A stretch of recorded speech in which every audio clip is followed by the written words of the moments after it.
Bonjour à tous, j'espère que vous allez bien. On se retrouve aujourd'hui pour l'analyse de deux altcoins. On va commencer par WLFI, le token de World Liberty Financial, et on fera ensuite l'analyse du meme coin de Trump. Mais avant toute chose, n'oubliez pas de vous abonner à la chaîne si ce n'est pas déjà fait. N'hésitez pas à liker les vidéos et aussi à mettre des commentaires, surtout si vous avez des suggestions d'altcoins que vous aimeriez que j'analyse. Allez, on commence. Donc déjà pour WLFI, ce que j'ai fait, c'est que j'ai pris la chart sur Binance parce que on a à la fois le price action du pré-market et on a aussi le price action depuis le listing qui s'est fait hier ou avant-hier. Je crois que ça s'est fait hier exactement. Ce qui permet d'avoir tout le price action sur la même chart. Parce que si on prend juste le spot, on n'a que ça. Et je pense que c'est pertinent d'avoir tout. On a aussi un point important dont il faut se souvenir, c'est que le prix de l'ICO, c'est 0.015. Enfin, c'est le prix le plus bas, il me semble, auquel les gens l'ont eu, c'est 0.015 centimes. Quand on sait cette info et quand on a le prix actuel, on sait déjà que y a beaucoup de supply qui en profite. Et d'ailleurs, il y a beaucoup de supply qui a été unlock aussi. Voilà, c'est important de savoir que tant que le prix chutera et se rapprochera des 0.015, si ça arrive, de fait, il y aura toujours des gens qui sont potentiellement en profit. Alors après, est-ce qu'ils ont déjà tous vendu ça? Je ne sais pas. De toute façon, on peut pas savoir. Mais le constat, il est là. Déjà, au niveau du price action, comme on n'a pas beaucoup d'historique, on va rester sur un petit time frame. On a été listé le 23 août, aux alentours des 40 centimes. Très rapidement, on voit qu'on a une première correction où on est passé sous notre tunnel 1 minute. Sous le 5 minutes, le 5 minutes a tenu la tendance et on a marqué un beau bottom sur les 20 centimes avec un 5 minutes qui tient la tendance toujours à la baisse. Mais on réussit à break notre 5 minutes. On voit que on en fait un support dynamique. Notre 15 minutes est apparu, on a eu le prix qui a été rejeté une première fois sur le 15 minutes, on a fini par le break mardi dernier et on est passé en tendance haussière à court terme pour venir sur nos 50% de retracement une première fois. On a échoué sur les 50% de retracement pour revenir sur support ici, pour marquer une structure de bottom beaucoup plus importante, sachant que derrière on est repassé au-dessus de notre 15 minutes pour avoir une continuation de cette impulsion depuis notre bottom qui nous a ramené jusqu'en reload zone, et on peut voir d'ailleurs que ça nous a permis de combler un déséquilibre qu'on avait sur une grosse unité de temps sur le price action, c'est-à-dire que là on avait un déséquilibre en 4 heures, et en fait déjà on peut voir que sur l'impulsion qu'on a eu le 28 août qui nous a ramené sur les 50% de retracement, on avait déjà commencé à travailler ce fair value gap, mais on l'a comblé complètement dimanche sur ce mouvement qui nous a ramené tout en haut de notre reload zone. On a eu un rejet dans notre reload zone qui nous a ramené sous notre 1 minute, sous notre 5 minutes. Donc on est revenu sur le 15, on a eu un premier contact sur le 15, un second contact sur le 15. On a essayé de repartir en tendance et ça nous a ramené parfaitement dans la reload zone à court terme de ce retracement et de la première impulsion baissière qu'on a eue. D'ailleurs, ce qui est intéressant, c'est qu'on a un actif qui réagit plutôt pas mal au concept de price action. On est revenu sur le 15 minutes, on a comblé un déséquilibre qu'on avait dans le price action ici, sur un time frame de 30 minutes. On a rebondi ici, on revient sur le 15, on repart, on revient en reload zone, on en profite pour combler ici un petit déséquilibre qu'on avait dans le price action aussi en 30 minutes. On échoue, voilà, là on a une structure de top. On repasse dans un momentum baissier à court terme en passant sous le 1 minute, sous le 5. On arrive sur le 15 ne tient pas non plus. Derrière, continuation de cette correction. On a notre 1 heure qui apparaît, on vient sur le 1 heure. Le 1 heure fait le travail parce qu'on a un rebond qui nous ramène sur le 15, mais le 15 minutes tient la tendance à la baisse. D'ailleurs, ça s'est fait au moment du listing. On a quand même, à mon avis, eu une grosse prise de profit au niveau du listing, ce qui me paraît normal parce qu'on a des personnes qui sont quand même en x30, x20. Donc on a notre 15 minutes qui continue de tenir la tendance. On a cassé à la baisse notre 1 heure. On voit qu'on est revenu sur notre zone de support ici. Toute cette zone ici, tout ce price action, c'est une zone de support qui, pour le moment, tient le prix. On a eu retest de neckline, mais bon, on voit qu'on a très facilement enfoncé notre support. On est en train de travailler cette zone. On voit qu'à court terme, on a une tentative de rebond où on est repassé au-dessus du 1 minute. On a eu un premier test du 5. On repart, petite correction qui nous permet de venir combler un déséquilibre ici en 30 minutes. C'est vrai qu'à court terme, là, on a une tentative d'inversion de cette tendance. Bon, je suis pas sûr que ce soit vraiment suffisant pour l'inverser, cette tendance sur une grosse unité de temps, parce que si on se met en 4 heures, là, pour le moment, on n'a pas grand-chose, par exemple. Là, en 4 heures, on est simplement venu combler une partie de cette zone de déséquilibre et on est en train de repasser sous notre 5 minutes. Rejet ici, on repasse sous le 5. On voit qu'à court terme, on crée des déséquilibres baissiers, mais tant que nos plus bas tiennent ici, en fait, on est sur support, donc on est sur une localisation qui est intéressante pour marquer une figure de retournement. En termes d'historique, c'est vrai que ça reste quand même assez faible. Moi, j'aimerais quand même avoir plus de développement pour pouvoir me positionner, sachant qu'en plus, on est dans une période qui est quand même un peu incertaine et on a quand même beaucoup de supply en profit. Et c'est pas à négliger, quoi. Mais par exemple, ce genre de contexte-là, où on marque vraiment une belle structure de retournement, on break la structure, on la reteste, et derrière, on tient nos moyennes mobiles court terme, ça, c'est quelque chose qui me plaît plus que ce que je vois ici pour le moment. Parce que là, pour le moment, sur le 15 minutes, on est orienté à la baisse, sur le 1 heure, on est orienté à la baisse, et sur le 5 minutes, aussi. Il n'y a que sur notre 1 minute où en fait on est plus dans une période de consolidation ici. Là on était sur la tendance baissière, là maintenant on est sur de la conso qui peut se résoudre à la hausse comme à la baisse. Au niveau du volume profile, là on voit qu'actuellement on se situe sur notre point of control sur les 23 centimes 52. Notre value basse se situe sur les 21 centimes et notre value haute se situe sur les 29 centimes. Là, pour le moment, on est au point d'équilibre en termes de volume sur la totalité de notre price action. C'est un niveau qui devrait être défendu. Parce que si on passe dessous, on va très rapidement, normalement, arriver sur notre value basse et après, c'est de la découverte de prix à la baisse. En tout cas, c'est un niveau sur lequel on pourrait avoir un rebond à court terme. Sur un volume profile en daily, on voit qu'on a un niveau d'intérêt ici sur les 22 centimes qui correspond à une confluence au niveau de plusieurs points of control. Donc le prochain niveau à tenir, c'est les 22 centimes. Et sinon, c'est vrai que si jamais ce niveau pète, on viendrait à mon avis facilement faire des nouveaux plus bas. Et après, c'est de la découverte de prix, quoi. Et d'ailleurs, pour pouvoir déterminer d'autres niveaux à la baisse, ce qu'on pourrait faire, c'est utiliser par exemple les points pivots en hebdo. Là, par exemple, on voit qu'on a rebondi sur un niveau de support hebdo. On a un autre niveau sur les 15 centimes 90. On en a un autre sur les 11 centimes 57. Bon, on en a d'autres beaucoup plus bas, mais ils sont assez éloignés du prix. Et sinon, en termes de target à la hausse, on a ce fair value gap qui est entre 26,68 et 26,02. Et c'est vrai que à part ça, ce qu'on peut faire très facilement, c'est juste utiliser un Fibonacci pour se déterminer le first stop sur les 28,06, les 50% de retracement sur le 30 centimes, et ensuite on a la reload zone entre 35,80 et 32,50. Maintenant, ce qu'on peut faire aussi, c'est utiliser les points pivots en hebdo. On voit qu'en hebdo, on a une confluence avec nos 50% de retracement ici sur les 30 centimes 50.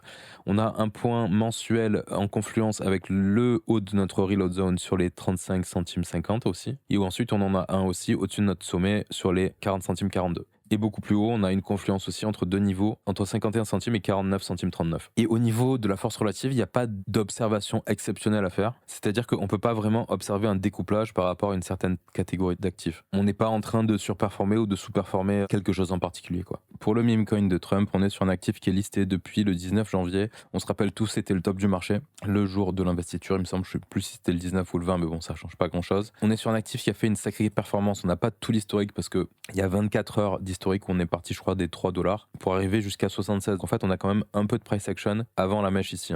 On est sur un actif qui a perdu 90% de sa valeur depuis son listing sur Binance. Après le listing sur les grosses plateformes, on est quand même passé sous notre 15 minutes à court terme et on voit qu'on est resté quand même bien longtemps sous notre 15. Il a bien tenu la tendance pendant un bon moment, avec notre 1 heure qui tient la tendance aussi, jusqu'à mi-février où on a une tentative de retournement où on vient sur notre 1 heure, on repart à la baisse pour combler une zone de déséquilibre et finir par break le 1 heure. On a ce rebond dans cette tendance de fond baissière qui a presque permis de venir tester une zone de résistance dans le price action ici. Derrière, on a eu un rejet, on vient sur notre 5 minutes qui n'a pas réussi à tenir le prix.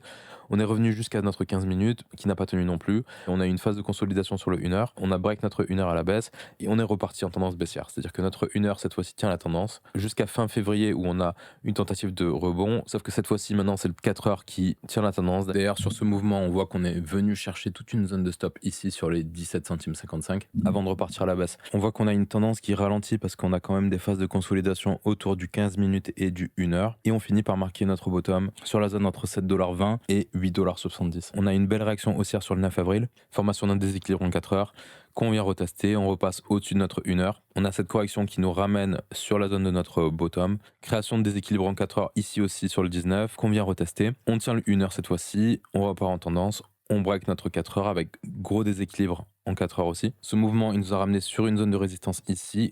Derrière, on a eu une correction qui nous a permis de venir combler le déséquilibre qu'on avait marqué dans le price action sur notre tunnel 4 heures. À partir de ce moment-là, entre fin avril et fin mai, on a eu une zone de consolidation autour de notre tunnel 4 heures qui s'est résolue à la baisse. On voit qu'à chaque fois, on revient tester notre résistance, mais on n'a pas réussi à la break. Et on a fini par break notre 4 heures à la baisse, repartir en tendance baissière sous notre 1 heure, avec notre 1 heure qui tient bien la tendance. Jusqu'à juin, on a eu le même contexte que sur le reste du marché. Phase de consolidation sur le bas qu'on a marqué aux alentours du 22 juin. Notre 1 heure qui tient la tendance. On voit qu'on vient combler les zones de déséquilibre qu'on avait marquées ici. On revient sur support ici. Et on a un actif qui repart à la hausse en cassant son tunnel 1 heure, en cassant son 4 heures. On a break le 4 heures à la hausse. On a retesté la reload zone du mouvement avant d'avoir notre retournement qui nous a ramené jusqu'à notre pivot trimestriel ici et qui nous a permis de venir chercher une zone de stop aussi sur les 11,25$. On n'a pas réussi à se maintenir au-dessus de notre pivot trimestriel. On est reparti tester notre 4 heures qui n'a pas tenu parce qu'on est repassé en tendance baissière sous le 4 heures. Et pour le moment, depuis fin juillet, en fait, on est toujours dans un flux baissier avec des tentatives de repasser en tendance au-dessus du 4 heures. Mais pour le moment, le 4 heures tient le prix à la baisse. On a aussi notre 1 heure qui tient le prix à la baisse.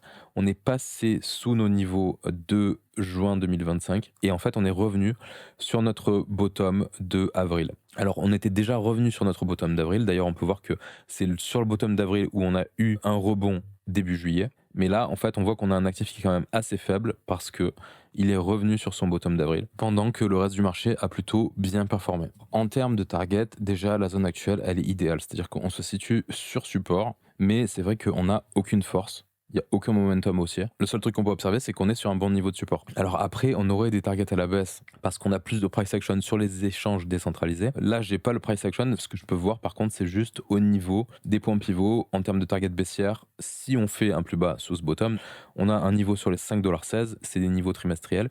Et ensuite, beaucoup plus bas, on a 1,53$. Ce que vous pouvez faire aussi, c'est mettre les points mensuels et hebdo. Vous aurez évidemment beaucoup plus de niveaux intermédiaires, ne serait-ce que par exemple un niveau sur les 8,12$. Vous avez une confluence de niveaux mensuels et hebdo entre 7,70 et 7,60.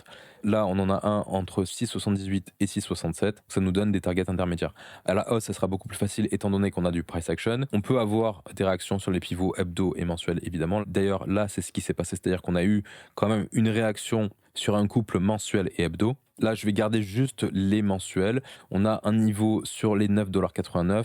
Et on a surtout, là c'est le niveau qui est assez important, c'est le niveau trimestriel sur les 10,83. Sachant qu'on en a un juste au-dessus sur les 11,14 aussi. Évidemment, on peut regarder les targets beaucoup plus élevés. On a une target sur les 13,27, on en a une aussi ici sur les 14,53. N'hésitez pas aussi à utiliser des niveaux de confluence quand vous avez un niveau de point pivot qui s'aligne avec une zone de déséquilibre pas loin dans le price action. C'est une zone de confluence et ça peut augmenter votre degré de confiance dans le fait qu'il y ait une réaction dans cette zone. Par exemple, je sais que là, il y a un déséquilibre et je vois que ce déséquilibre s'aligne avec un point pivot dans cette zone entre 13,91 et 13,30. Avant d'arriver jusqu'ici, c'est vrai qu'il y a pas mal de chemin à parcourir, ne serait-ce que déjà de passer au-dessus de notre tunnel 4 heures et on a aussi notre daily qui vient d'apparaître là sur les 11,96. Au niveau de notre volume profile, quand on se met sur tout le price action, on peut voir qu'on est très proche de notre value base. Notre value base se situe sur les 7,70$. On a notre point of control sur les 12,81 pour le moment et notre value haute sur les 17,57$. Pour le moment, la value basse, c'est aussi un point d'intérêt important, sachant que si on la pète, à mon avis, c'est direction découverte de prix, en tout cas découverte de prix par rapport à ce price action qu'on a évidemment. Notre point of control sur les 12,80, c'est aussi un niveau qui est assez intéressant. Après, c'est vrai que c'est un actif qui peut être quand même assez volatile. On l'a bien vu là sur avril, qu'on pourrait très rapidement revenir en haute value. Ça, c'est une possibilité. Tout dépend, on peut avoir un effet d'annonce, quelque chose comme ça qui fait qu'on revienne dessus. Tout est toujours possible. Mais dans le contexte actuel, on est sur un actif qui est quand même orienté à la baisse et qui manque quand même d'énergie. Au niveau trimestriel, on essaye de sortir de notre value basse. On a notre point of control sur les 8,88 pour le moment en zone de résistance et notre value haute sur les 9,97 aussi niveau d'intérêt. Et d'ailleurs, on voit qu'on a une confluence entre les trimestres. Cette zone-là, c'est vraiment une zone de résistance importante entre 10,25 et 9,88. Et au niveau de la force relative, il n'y a pas de grosse surprise, c'est-à-dire que pour le moment, on est en sous-performance contre tout le marché. Alors récemment, on se maintient quand même contre Bitcoin, contre à peu près tout d'ailleurs, mais c'est vraiment très récent. Alors c'est vrai qu'on peut le remarquer parce qu'on a un actif qui contre USD ne fait plus de plus bas, alors que Bitcoin et Ethereum sont actuellement dans une phase corrective. Si on regarde la charte de Bitcoin, Bitcoin est en train de corriger alors que le Trump se maintient, il est plutôt horizontal. Ce qui fait que quand on regarde la force relative ici, on a Trump contre Bitcoin qui est horizontal, Trump contre Ethereum qui est aussi horizontal ici, et contre les alts aussi. Voilà, peut-être que c'est un signe que la correction est terminée. En plus, on se situe sur une zone de support. Après, c'est vrai que ça peut très vite repartir à la baisse très rapidement. Admettons que demain Bitcoin perde 10-15%, je suis pas sûr que ça se maintienne. Voilà, j'ai fini pour l'analyse de ces deux altcoins. J'espère que ça vous a plu. N'oubliez pas de vous abonner, de liker les vidéos et de mettre des commentaires. Je vais vous souhaiter une bonne journée ou une bonne soirée et je vous dis à la prochaine. Allez, ciao ciao.